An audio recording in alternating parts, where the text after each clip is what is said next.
Hello patient, तो कैसे हैं आप लोग। उम्मीद करता हूँ सभी पेशेंट अच्छे होंगे। तो पेशेंट, इस वीडियो में जो अपन बात करने वाले हैं यहाँ पे अर्धवार्षिक परीक्षा हाफ ईयरली एग्जामिनेशन 2022-23 कक्षा 10 यहाँ पे क्लास 10th की, और विषय यहाँ पे गणित के 100% रियल पेपर की बात करेंगे पेशेंट इसमें, ठीक है। और कंप्लीट इसमें सॉल्यूशन करेंगे इस वीडियो का, ठीक है। अपन ये जो है ये वीडियो जो है पेशेंट पार्ट 2 है यहाँ पे, ठीक है। कौन सा है? पार्ट 2 है। अगर पार्ट 1 आपने नहीं देखा है अभी तो उसको भी जरूर देखिएगा पेशेंट। उसमें भी जो अपन ने अधिकतर क्वेश्चन सोल्व कर लिए थे तथा हर एक क्वेश्चन का अपन ने डाउट वहाँ पे सोल्व किया था, ठीक है।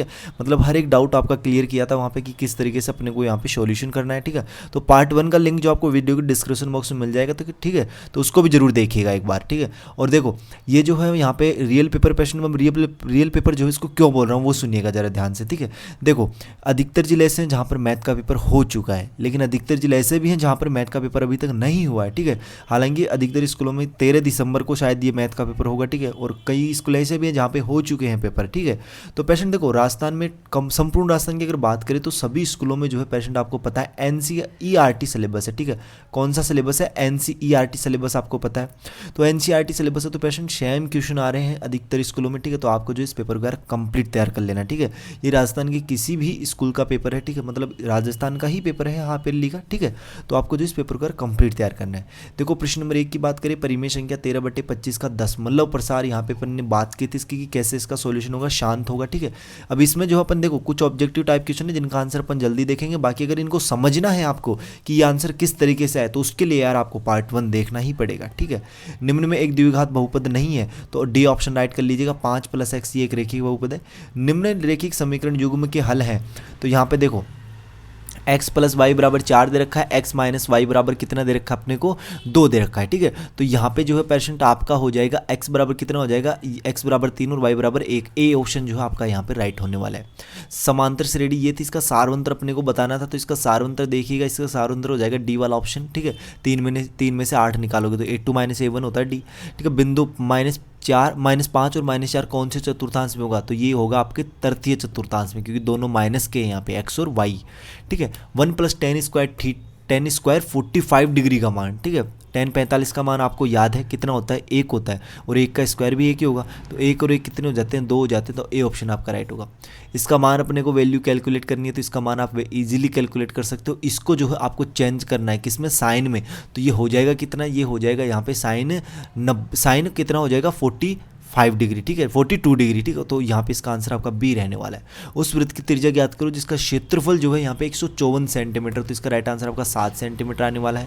निम्न बहुलक का मान ज्ञात करो, जो सबसे अधिक बार दिख रहा है ना इन संख्याओं में वही होगा आपका। निम्न में से कौन सी संख्या किसी घटना की प्रायिकता नहीं हो सकती? तो पेशेंट हमेशा याद रखना है आपको, अगर नींद में भी कोई पूछे तो कभी भी प्रायिकता जो है माइनस में नहीं होती, ठीक है। ऋणात्मक कभी भी प्रायिकता नहीं होती। तो ये देखो -1.6 दिख रहा है, तो ये कभी भी प्रायिकता नहीं हो सकती, ठीक है। ये ऑप्शन आपका राइट होगा। द्विघात समीकरण की घात होती है 2 होती है, धात है लेकिन घात होती है, 2 घात होती है भैया, क्योंकि समीकरण कैसा है? द्विघात है, ठीक है। कुछ स्टूडेंट कह सकते हैं कि भैया आप इतना फास्ट कैसे बोल रहे हो इन क्वेश्चनों का आंसर, ठीक है। अरे भैया पार्ट 1 में देखना आप, उसमें जो है हर एक क्वेश्चन को अच्छे से धीरे धीरे सोल्व करवाया गया है, ठीक है। हर एक डाउट आपका क्लियर किया गया है, तो उसको जरूर देखिएगा, ठीक है। देखो प्रश्न नंबर 2 है, रिक्त स्थानों की पूर्ति कीजिए। बहुपद x³ - 3 के शून्य, इनके 2 शून्य होंगे पेशेंट, एक तो √3 आएगा और एक माइनस का √3 आएगा आपका, ठीक है। देखो ये अपने को बताना, तो इसके अद्वितीय हल होंगे। क्या होंगे? अद्वितीय हल, मतलब एक ही हल होगा। और रेखाएं कैसी होंगी? रेखाएं प्रतिच्छेदी होंगी। किस तरह का डायग्राम बनता है? इस तरह का, ठीक है। तो यहाँ पे देखो ये एक ही हल है और रेखाएं कैसी हैं? ये प्रतिच्छेदी हैं। जब a1/a2 does not equal to b1/b2 हो तब की बात है ये, ठीक है। रेखाएं कैसी होंगी? प्रतिच्छेदी होंगी, ठीक है। ये आपको लिखना है यहाँ पे। अगला देखना इसका समांतर श्रेणी 4, 10, 16, 22 का 11वां पद है। तो an का फॉर्मूला लगा देना पेशेंट, ठीक है। an बराबर क्या होता है आपका? a+, ठीक है, a1 + n - 1 × d, ठीक है। a1 का जगह आपको दे रखा है 4, प्लस ऐसे कैसे n की जगह अपने को 11 रखना है क्योंकि 11वां पद पूछा है, -1 ऐसे कैसे d की जगह कितना आ जाएगा? 10 - 4 कितने? 6। तो ये आपको सॉल्व करना है, इसका आंसर आपका आ जाएगा। देखो कितना आएगा? 4 + 10, 11 में से 1 जाएंगे 10 को 6 से मल्टीप्लाई करोगे 60, 64 आएगा। इसका राइट आंसर कितना आएगा? 64 आएगा, ठीक है। तो ये क्वेश्चन जो है ना रिक्त स्थान वाले दिख रहे हैं, इनका सॉल्यूशन अपन कर चुके हैं। कहाँ कर चुके हैं भैया? पार्ट 1 में, जो आप देख सकते हैं, जिसका लिंक कहाँ मिलेगा? वीडियो के डिस्क्रिप्शन बॉक्स में मिल जाएगा उस वीडियो का लिंक, ठीक है। और आप चैनल पे भी जा के देख सकते हैं, ठीक है। देखो प्रश्न नंबर 3 की बात करते हैं, ये अपन ने नहीं देखा है कि अति लघु उत्तरीय प्रश्न है, very short answer type question. ठीक है, देखो दो संख्याओं का गुणनफल, कोई दो संख्याएं हैं उनका गुणनफल है 1080, ठीक है, तथा उनका महत्तम समापवर्तक है 30, तो उनका लघुत्तम समापवर्तक। प्रश्न हमेशा याद रखना, जब कोई दो संख्याएं होती है, मान लीजिए एक ए है एक बी संख्या है, ठीक है, देखो यहाँ पे करते हैं अपन इसका सॉल्यूशन। कोई दो संख्या है, एक ए है और एक बी, इन दोनों का गुणनफल ए गुणा बी बराबर होगा किसके, एलसीएम, इन दोनों संख्याओं के एलसीएम गुणा एचसीएफ के। ठीक है, मतलब अगर इन दोनों संख्याओं का आप एलसीएम निकालो और फिर एचसीएफ निकालो, उन दोनों का गुणनफल एलसीएम और एचसीएफ का गुणनफल बराबर होगा किसके, उन दोनों संख्याओं के गुणनफल के। अब मान लीजिए वो दो संख्याएं हैं, एक संख्या वो दे रखी है, एक सेकंड पैरिस्ट, एक संख्या वो बोल रहा है कि 30 है, कितनी है 30, मान लीजिए b बराबर है अपना 30 या a बराबर कोई भी मान सकते हैं, b बराबर मान लिया 30 और दोनों का गुणनफल कितना है, दोनों संख्याओं, इन दोनों संख्याओं का गुणनफल 1080 बोल रहा है वो। ठीक है, कितना बोल रहा है 1080, तो इन दोनों संख्याओं की जगह पर देखो क्या रखेंगे, सॉरी दोनों संख्याओं का गुणनफल नहीं बोल रहा वो, एलसीएम और एचसीएफ का गुणनफल बोल रहा है, कितना 1080। ठीक है, ये इन दोनों का गुणनफल तो कितना 1080 बराबर है किसके, ए गुणा ए, मान लीजिए ए है और बी की जगह रख दिया अपन ने कितना 30, या फिर एक की जगह भी रख सकते हो, एक ही बात है, तो ए बराबर कितना हो जाएगा 1080 बट्टे वे 30 हो जाएगा, क्योंकि ये गुणा में बराबर किधर आएगा तो भाग में, 1 0 से 1 0 कैंसिल, इसको काटो 3 3 9 और 3 6 18, सॉरी 3 6 तो 12, 3 6 कितने होते हैं परसेंट, देखो नोट कितने होते 3 6 18। ठीक है, तो यहाँ पे जो है आपका ए का मान जो है वो कितना आ जाएगा 36 आ जाएगा। ठीक है, ए का मान कितना हो जाएगा 36 हो जाएगा। ठीक है, आप क्वेश्चन में भी देख सकते हो यहाँ पे आपको ए का मान जो है पेशेंट वो, एक सेकंड अपना पेपर कहाँ गया यार, इस संस्कृत का खुल गया आपका। ठीक है, हाँ ए का मान कितना आएगा यहाँ पे 36 आएगा। ठीक है, कौन सी संख्या होगी वो 36 होगी। यदि y बराबर 1 है तो समीकरण 3x प्लस 2y बराबर 11 में x का मान, तो यहाँ पे y बराबर 1 रख दीजिए, जब y का मान 1 रखोगे तो क्या हो जाएगा ये समीकरण होगा 3x प्लस 2 बराबर 11, भाई y की जगह 1 रखा, 1 को 2 से गुणा करोगे तो वो ही आना है 2, तो x बराबर क्या हो जाएगा, x बराबर हो जाएगा आपका, देखो 2 में 2 प्लस का इधर जाएगा तो माइनस का, तो 11 में से 2 जाएंगे तो कितने बचेंगे प्रश्न, 11 में से 2 जाएंगे तो 8 बचेंगे। ठीक है, कितने बचेंगे 8 ही बचेंगे, नहीं 8 और 2 तो 10 होते हैं, 9 बचेंगे। ठीक है, कितने बचेंगे 9 बचेंगे, और ये 3 जो है x के गुणा में बराबर किधर जाएगा तो भाग में, तो x बराबर कितना हो जाएगा आपका 3 हो जाएगा। पेशेंट अगर किसी भी क्वेश्चन में किसी प्रकार का भी अगर कोई डाउट हो ना तो वो आप कमेंट बॉक्स में जरूर बताइएगा। ठीक है, हर एक डाउट आपका क्लियर किया जाएगा। देखो अगला क्वेश्चन देख रहे हैं यहाँ पे, बहुपद x² प्लस 5x प्लस 6 में शून्यकों का योग और गुणनफल।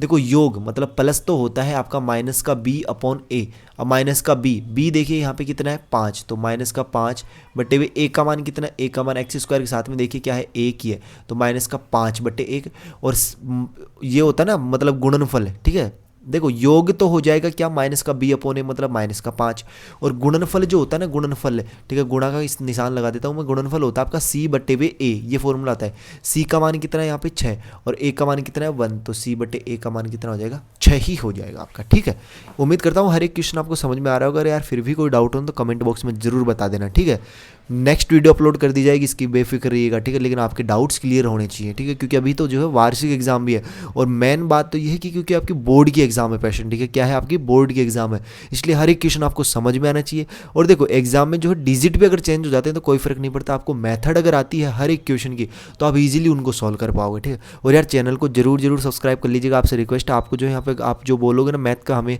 ये चैप्टर समझ में नहीं आ रहा है, इस चैप्टर की कंप्लीट वीडियो लेक्चर्स चाहिए। ठीक है, तो वो चैप्टर आपको एकदम अच्छे से समझाया जाएगा, बस आप कमेंट जरूर बताइएगा। भाई आप कमेंट भी नहीं करोगे तो हमें कैसे पता चलेगा कि आपकी ये प्रॉब्लम है। ठीक है, तो कमेंट जरूर करिया करो।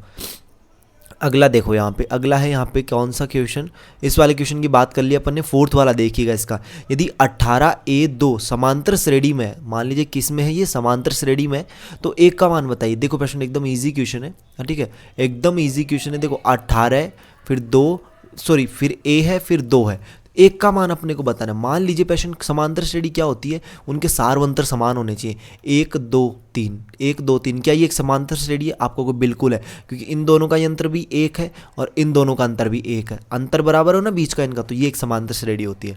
अब यहाँ पे देखिएगा, अगर मान लीजिए मैं 2 बराबर क्या लिख सकता हूँ, 2 बराबर मैं लिख सकता हूँ 3 + 1 बट्टे हुए 2। ठीक है, 3 + 1 बट्टे हुए 2, इस 2 के बराबर में मैंने क्या लिख दिया 3 + 1 बट्टे 2। 3 कौन सा, ये वाला 3, ठीक है, और 1 कौन सा, ये वाला 1। इन दोनों को जोड़कर मैंने किसका भाग दे दिया यहाँ पे, 2 का का भाग दे दिया पेशेंट, ठीक है, किसका भाग दे दिया, 2 का भाग दे दिया। तो देखो आंसर क्या आएगा, 2 बराबर कितना, 3 और 1 कितने हो जाएंगे, 4/2, मतलब 2 बराबर कितना, 4 में 2 का भाग दो 2, ठीक है। तो अपना मतलब ये सूत्र जो है, ये फॉर्मूला क्या है अपना, सही है। तो अपन इस 1 की बराबर क्या लिख सकते हैं, इसी तरीके से अब इसको समझिएगा, इस 1 की बराबर में अपन लिख सकते हैं, इन दोनों को जोड़िए, इन दोनों को जोड़ेंगे। देखो इस यहाँ पर भी तो अपन यही किया था, इन दोनों को जोड़ा था। तो यहाँ पे देखो 2 + 18, इन दोनों को जोड़ के किया क्या था, 2 का भाग दे दिया था, 2 का भाग दे दीजिए। तो ए बराबर क्या हो जाएगा, 18 और 2 कितने, 20/2, ठीक है। तो ए बराबर कितना हो जाएगा आपका, 10 हो जाएगा, ए बराबर क्या हो जाएगा, 10 आ जाएगा, ठीक है।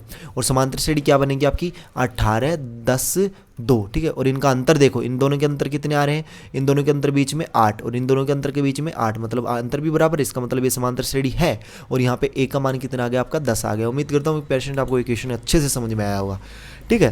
देखो दी गई आकृति डी ई समांतर है BC के, तो ए डी बराबर है 4, ए डी बराबर है आपका 4, ठीक है। ये ए यहाँ पे है, डी यहाँ पे है, और क्या दे रखा है, डी बी बराबर है आपका कितना, 6 सेंटीमीटर, ठीक है। फिर देखो यहाँ पे डी बी बराबर है 6, फिर यहाँ पे क्यू ई, ठीक है, क्यू ई कौन सा है भैया, तो यहाँ पे देखो ये क्यू ई कौन सा बोल दिया, देखो ये ए डी बराबर ये लिखा ए डी ई, ठीक है, BC, यार क्यू ई क्यों लिख दिया इसने, ठीक है। यहाँ पे ये EC लिखना चाहिए था या फिर इसको AE लिखना चाहिए था, ठीक है। वो है मान लीजिए 5, तो अपने AE है यहाँ पे, QE नहीं AE है यहाँ पे, ठीक है। तो यहाँ क्योंकि क्यों तो अपने को कहीं नहीं दिख रहा, ठीक है, ये गलत है, यहाँ पे AE आएगा 5 सेंटीमीटर। तो अपने को EC बताना है, ये वाला E और C, ये वाली भुजा अपने को बताना। देखो ये भी दे रखी है, ये भी। तो जब भी कभी आपको इसी तरह का त्रिभुज दिखता है, उनमें मान लीजिए बीच में समांतर आपको दिख रही है, ठीक है, तो उनमें फॉर्मूला होता है क्या, AD, ध्यान से सुनिएगा मैं क्या बोल रहा हूँ, AD/DB, AD देखो मैं लिख देता हूँ, AD/DB बराबर होगा किसके, AE/EC के, AE/EC के, ठीक है। तो AD का मान तो कितना है, 4 है, ठीक है। DB का मान कितना है, DB का मान आपका 6, बराबर रख दीजिए। AE का मान कितना है, 5 है। EC का मान कितना है, नहीं है, तो EC को ऐसे कैसे रहने दीजिए भाई, EC का मान तो पूछ रहा है अपने को, ठीक है। अब EC को यहाँ पे ले जाइए, इस 6 को यहाँ पे ले जाइए, तो EC को मैं वहाँ, EC बराबर क्या हो जाएगा, EC बराबर हो जाएगा 5/4, ठीक है। देखो ये गुणा में है, इधर आएगा तो भाग में, और ये भाग में उधर जाएगा तो गुणा में, गुणा 6, काट दीजिए, 2 एकम 2, 2 3 6, ठीक है।